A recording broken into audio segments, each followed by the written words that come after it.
It's been more than 3 weeks since a tornado ripped through parts of Arkansas. Dozens of families are still trying to return to some sense of normalcy. Good evening and thank you for joining us at 6 o'clock. I'm Sarah Horbacewicz.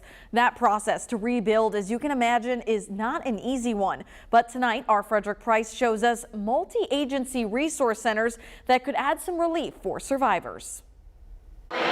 Cleaning up and moving forward has proven to be a long and difficult process, but the American Red Cross is focusing on making it as seamless as possible. To ask the people who have been affected by these storms to drop everything and go from one end of Little Rock to the other, well, that's just adding more pressure. Tony Briggs calls this a one-stop shop. Legal aid, the Arkansas Food Bank, the Salvation Army, local assistance programs usually spread across the city are instead together Saturday, guiding dozens of people in their next step of recovery.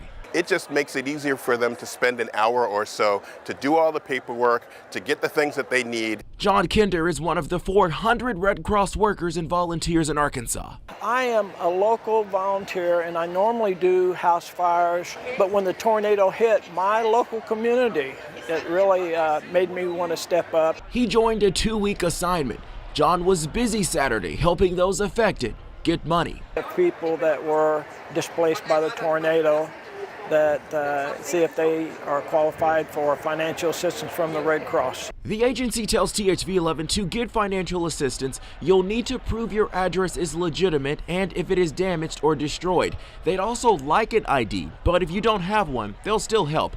The American Red Cross has plenty of ways to verify your information and can even help you retrieve it. We're helping people right now get hotel rooms. We're also helping people with spiritual care. In Jacksonville on Friday, the agency helped 150 families and expect to assist even more throughout the weekend. We are here. We are going to be here for as long as we are needed. Frederick Price, THV 11 News.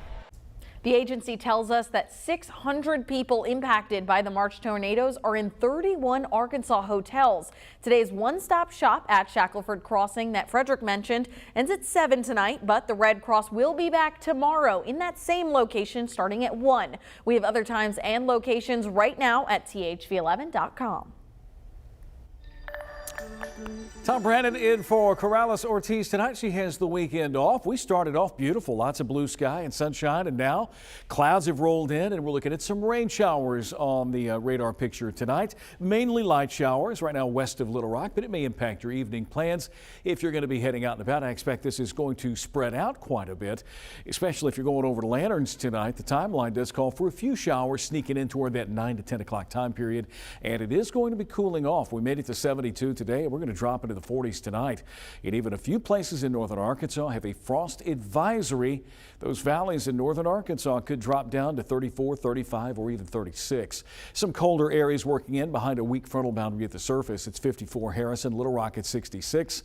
And the white stuff you see, that's cloud cover. It moved in during the early to mid-afternoon. Here's your Sunday weather planner. Morning showers will give way to mostly cloudy to eventually partly cloudy skies. Not a complete washout of your Sunday, but it is going to be cool. Highs only in the lower 60s. Back to you, Sarah. State Attorney General Tim Griffin is trying another legal move to hold the owners of a troubled Little Rock apartment complex accountable. He's asking a judge to hold the landlords at Big Country Chateau in contempt of court. The motion, filed in a Pulaski County court yesterday, says property management Apex Equity Group has repeatedly gone against orders to make repairs and pay utilities. Specifically, the AG says the New Jersey-based holding company has gone almost 60 days since being told by the judge to turn over their records. He's asking the court to fine Apex $1,000 a day until their records are produced. Now, that just landed yesterday, so there's no response from Apex among court records just yet. The AG also filed a motion to stop Summit Utilities from enforcing normal collection and disconnect policies. This comes after the gas company announced plans this week to begin resuming their normal collections and shutoffs later this summer. Griffin joined an effort to investigate steep utility bills and discrepancies by the State Public Services Commission. Summit says they gave a 2-month advance notice and expect the PSC to make a fair decision. Today, LRPD held an Arkansas drug take-back event. They were at the Kroger on Cantrell collecting whatever medications people need help getting rid of.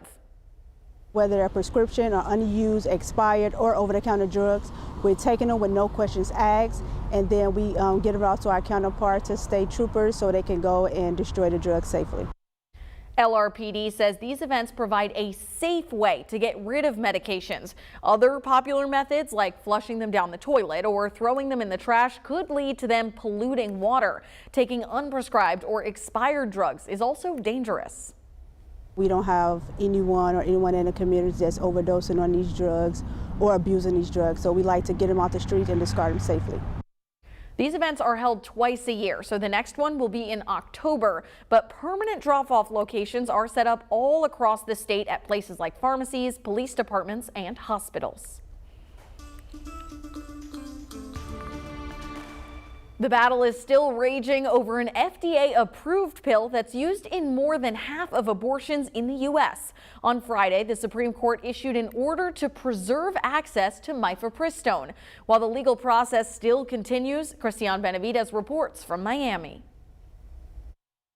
Next month, a federal appeals court is set to hear arguments in the legal battle over the abortion pill mifepristone. Late Friday, the Supreme Court halted temporary restrictions on access to the drug while the battle plays out in the lower courts. The Fifth Circuit will review the case on its merits in a few weeks, and they will issue an opinion. The case, which could make its way back to the Supreme Court, began in Texas. The litigation seeks to reverse the FDA's approval of the drug more than 2 decades ago. Well, really, judges should not be making medical decisions for individuals or decisions about the safety of a medication. They don't have the background for it. Following Friday's ruling, President Biden released a statement saying he stands by the FDA's, quote, independent expert authority to review, approve, and regulate a wide range of prescription drugs. A lawyer representing the group that filed the initial challenge said the fight is not over. This is the first opportunity where our clients can go in front of the courts and present to the courts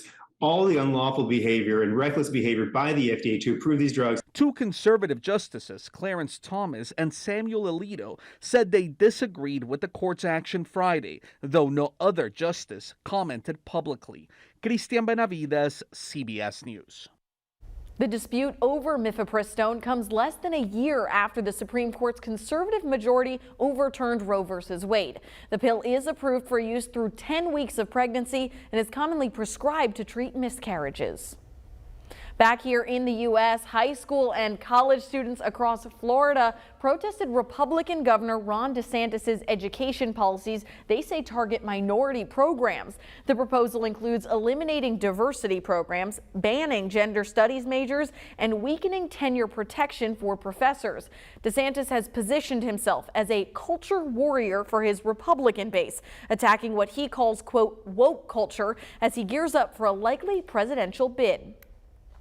Overseas, with a growing threat of war in East Africa, the U.S. is making plans to evacuate Americans if needed. The State Department confirms 1 U.S. citizen has died in the violence in Sudan that broke out nearly a week ago.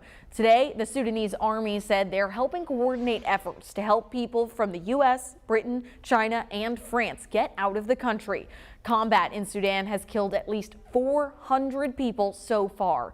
And now, after days of intense fighting, the fear is Sudan could spiral into a full-blown civil war.